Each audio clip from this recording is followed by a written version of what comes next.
Oh wow. Okay, my name's Fletcher, and I make stuff out of stuff. I do honestly. I just like material, so it's like really hard. It's like my least favorite question because I don't put myself in any kind of a box and anything like material or like the subject or anything like that. Like I just like making shit. I like to make cool stuff with cool people. That's kind of like all I have to say back to people. So what subjects have you been doing recently? Uh, Comic book characters, just stuff that like I really like, and I just kind of want to see if I can interpret them in a way that like filters all the years that I've spent with them. You know, like a reimagining, but like in true form, but also with some like spontaneity because I don't want to like. I'm not trying to actually enter the market in or like before I wanted to be an illustrator, and so I kind of put that to a side, and so I'm like not trying to think in that mindset of like I'm doing this because I want them to be in comics or like anything like that. I'm just trying to like explore techniques and material, and I'm using like comic book characters to do that because they're just like I notice you have a really unique style for painting. What's the inspiration behind it? um okay, I like really chaotic artists, but like people that really can control that, like crib it in. So like recently, David Cho, I guess is I'd be an idiot to say he hasn't been an inspiration because I got to be part of like the Cho show years ago, and then going through that process at the time that I went through it, and also just kind of realizing the overlap in his style and approach and mine. You know, not to like compare us, but like I definitely saw like similarities or at least something that like I could gravitate towards or like relate to, and then like I also like really like Sam Keith, like um, uh, Ralph Steadman, artists like that, people that just attack it but also like know how to put the finishing details or keep that like in its place. It doesn't get too like messy because I like mess, but I also really want it to be beautiful. What got you into art? I've always just done stuff. I mean, what got me into refining myself as an artist, I would say, like just people like recognizing that like that was maybe the one skill set that I had that was above average. That I don't know. Did it start from an early age, or was it like Yeah. I mean, I can't think of a time I wasn't like playing with material, like taking things apart even, and just like trying to like see what they do or how somebody made something. Or I always just liked. It was funny too because when I was really young, I had like tactile issues. I didn't like stuff on my hands at all. But now I'm just like I want mud and blood and crud and shit all over me. What materials do you gravitate towards? Because I know that you work with more than just paint. You make toys. You do. Yeah.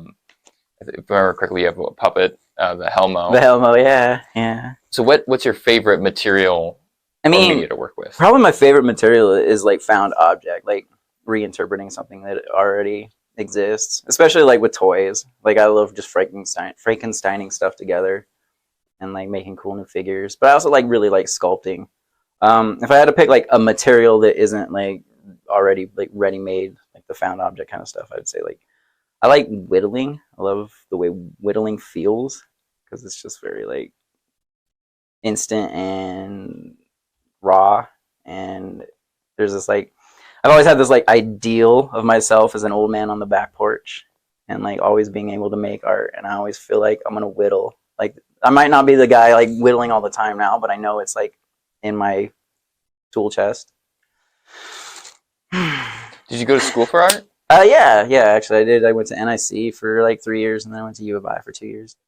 So would you say that your work is kind of contrarian to like as you said, anti-establishment stuff? Is it very influenced by that punk rock vibe? Yeah, but at the same time, like I recognize that I'm not like a true punk rock sort of person. Like I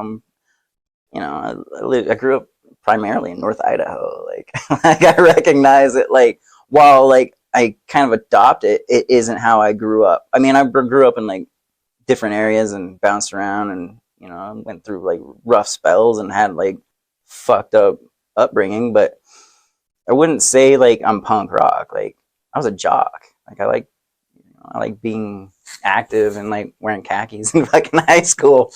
But and then I don't even like all punk rock music. Well, you would kind of define yourself, at least that one part of you, as rebellious, and that kind of comes through in your work. I mean, that's fair. Rebellious is. I mean, that's. I think rebellious. Like it's hard because I feel like I'm not focused enough to say I have any of these labels, like punk rock or rebellious or like. Which makes you a rebel because you don't like labels. Fair. Yeah. Now, like, how did you get into making toys?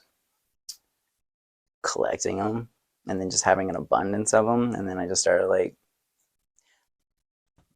taking them apart just cause. And then the funny thing is I was like at the forefront of an industry I didn't know was there, like, and I didn't follow through with it. Like custom toys like blew up and became this like really legit marketplace for artists to explore their talents. And then especially like with like people like making molds and like doing their own casts and different materials. And like, dude, I saw this dope ass artist who makes like traditional like He-Man figures out of um not clay but ceramics, like he makes really awesome figures like that. So what was the question? Where did I start with toys? Yeah. Why do I do toys? Because I started collecting them. They're just cool. They're innocent, but like, I don't know. Would you say that there's an overall theme with your work? An overall theme? Yeah, I mean, it's definitely a very egocentric journey, and I've been trying to shed that, but I don't really know how. I think the theme is like definitely there's a youthfulness to it, but not in the way that like a true youth would experience it, not in the same like naive, hopeful way. There's like a dark youthfulness to it, like somebody who grew up too early, like saw some shit too young. Yeah, so I think there's like a cute macabre. What else? What else? I don't know. And then Exactly. I don't know, dude. I mean, that's funny. It's like I guess I mean, you don't recognize it sometimes that you're like superimposing yourself into everything that you do, or at least for me. Like, but everything I do definitely has like it's like a very abstract diary, or maybe what I mean, or not a diary, like a autobiography. Like not necessarily knowing how to articulate the traumas and dramas and trials, tribulations, and such. Like, so I just make things that speak for me in that moment. So your work is kind of like an emotional statement, you could say? Sometimes. What's your favorite subject recently to work with? My favorite subject? I don't know, dude. I just like characters. I like weirdos and creeps and monsters and like like things that are like ugly but beautiful. Freaks and geeks and weirdos and shit. How'd you meet the people at M.A.D? Well, I did a figure drawing like initially, but before that, like I actually was contacting Morgan through just like through Facebook, because I saw local artists that I kind of knew. They had like mentioned them and stuff, and I saw that they were just like this place to kind of explore things, and so I came and checked it out. And I got here first with figure drawing and didn't even realize it was like the same place, and then like literally came back the next day, and then just kind of been here. So you have a studio space now. Is there anything that you Yeah. really enjoy about this place? I really enjoy like just getting to see other people's approaches and like their backgrounds. Like I honestly, I just like meeting cool people that make cool stuff. Like that's the whole journey. Like sometimes I I get lost in just like everybody else, and I don't spend enough time making my own stuff here because that kind of gets hard to do in a like public workplace sometimes. But What's been your favorite experience at MAD? my favorite experience, like overall singular experience, you know, honestly, getting to bring my kids here, I guess, probably. I mean, it would have to be just like getting to bring my kids here and like get to see them explore, you know, art in a facility that, you know, getting this, let them know that this exists. Because I think, you know, as a kid, you don't know that there's a place for you if you're an artist, you know? Yeah. Bringing my kids here. Bringing my kids there. This is the most editing I'm ever gonna have to do in a freaking interview, but this is gonna be great. I'm gonna have so much fun. Can I see the final cut too before you're like, because there might be things. I'll put it up, and then I'll put it up as private. Okay. So that way, because it'll be finished, and that way you'll have the yes or no on whether I can, like, whether I unlist it or not. How's that sound? So that way I don't have to go through all the work of like trying to figure out a way to send it to you without like taking up tons of memory on my phone. No, that makes sense.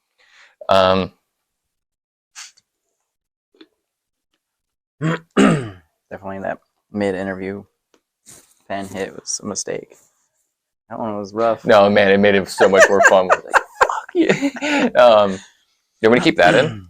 Huh? I mean, I don't care. Like, okay, I'll just edit out the part where you start talking shit on the professor. Yeah, like honestly, like I just don't want it to be known that I don't like this dude. Actually, I don't even care. It's just I don't want to be like, I don't want to come off like an asshole. I don't even care if people like, I would say his name if I fucking remembered it. I would be a cool guy. Okay. Are we done? I have a couple more questions that I'm trying to formulate. Like I had them earlier, and then I completely forgot because like I started laughing, and then you know how it is. Yeah, weird.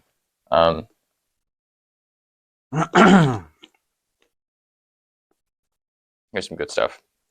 Where can people find your stuff online? I mean, I got an Instagram, but I rarely like really post much there. I don't have much of an online presence. I'm not really. Well, what is your Instagram so that way people can find it? It's Attack of the Blah. Yeah. And so mostly if people want to see your stuff, they're gonna have to come here to MAD. Yeah. No, I mean I don't know. Yeah, that's the one. You're gonna have to come here to MAD. Come to MAD. Come to MAD. Now, if you could give one piece of advice to someone that has been an artist for a while, but is looking to improve, what would you tell them? Looking to improve. Embrace the suck. Yeah, just, you know, embrace the suck. Like, actually, like, make a concentrated effort to make bad shit so that you know the difference. So many people are just like, they're trying to create like their magnus opus from the very beginning. It's like, nah, pay your dues, just explore, make some shit, lots of bad shit.